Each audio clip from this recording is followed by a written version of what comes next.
கொண்டிருக்கிறது. பிள்ளைகளின் படிப்பு வளர்ச்சி என்ற அவர்களின் எதிர்காலத்தை பற்றிய நோக்கத்தில் தன்னுடைய இளமையையும் இன்பத்தையும் தொலைத்து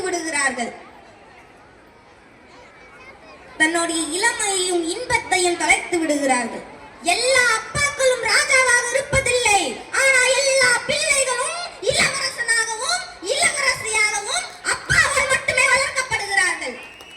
அப்பாவிடம் உங்களுக்கு என்ன வேண்டும் என்று கேட்டு பாருங்கள். படி தம்பி, நல்லா படி என்று மட்டுமே சொல்வார். அந்த ஒத்த வரியில் தான் அவருடைய வாழ்க்கையின் அத்தனை ஆசையும் அடங்கியிருக்கும். அப்பா கண்டிப்பு காட்டினாலும் அது அன்பின் மற்றொரு மொழியாகத்தான் இருக்கும். அவர் கோபம் கூட நம்மை காக்கும் கவசம்தான். அப்பா கற்றிருந்த நேர்மைதான் ஒரு ஏழை மகனான அப்துல் கலாமை தேசத்தின் ஜனாதிபதியாக தலைநிமிர நிற்க வைத்தது. கிரிக்கெட் விளையாடுவது பாதுகாப்பான வேலை இல்லை என்று சொன்னவர்களுக்கு மத்தியில் ஒரு நடுத்தர குடும்ப அப்பாவின் மௌன ஆதரவுதான் அணியின் தலைவனான தோனியை உருவாக்குகிறது. அதுபோல் காய்கறி விற்ற அப்பா, மகனோ டாக்டர்.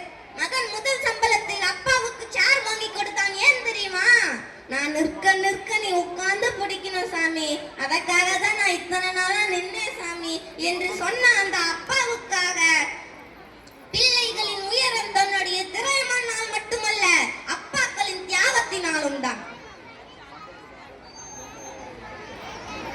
பிள்ளைகளின் உயரம் தன்னுடைய திறமையினால் மட்டுமல்ல, அப்பாக்களின் தியாகத்தினாலும் தான். செருப்பில்லாமல் தன் காலை காயப்படுத்தி பிள்ளைகளுக்கு நல்ல பாதை அமைத்து தந்த எத்தனையோ அப்பாக்கள் இருக்கிறார்கள். வெளிநாட்டில் தன் குடும்பத்தை பிரிந்து தன் அதிகாரத்தை இழந்து கொத்தடிமையில் வாழும் அப்பாக்கள் தான் எத்தனை எத்தனை. ஏன் அப்பா அப்பா உன்ன போல யாருமே இல்ல, எனக்கு ஆருமே இல்ல. உன் கை வீரல புடிச்சு நடந்த காலம் மறக்கல, அந்த காலம் மறக்கல. 10 மாசம் தாய் சுமந்தா மொத்தத்தையும் நீ சுமந்து நித்தரத்த வேர்வு சிந்தி உழைச்ச சாமி நீ. துன்பங்களை நீ சுமந்து இன்பங்களை எனக்கு தந்து நம்பிக்கைய ஊட்டி வளர்த்த தாய் நீ அப்பா. ஆதரவு நீ இருந்த ஆலமரம் போல இருந்த, ஆதரவு நீ இருந்த ஆலமரம் போல இருந்த, தாடி வீச வச்சே வந்த தாய் நீ அப்பா, என் தாய் நீ அப்பா. என்று நீங்கள் சொல்லாத அன்பிற்கும் காட்டாத பாசத்துக்கும் சுமைந்த சுமைகளுக்கும் எங்கள் வாழ்க்கையே ஒரு நன்றி சொல்லும் கவிதை.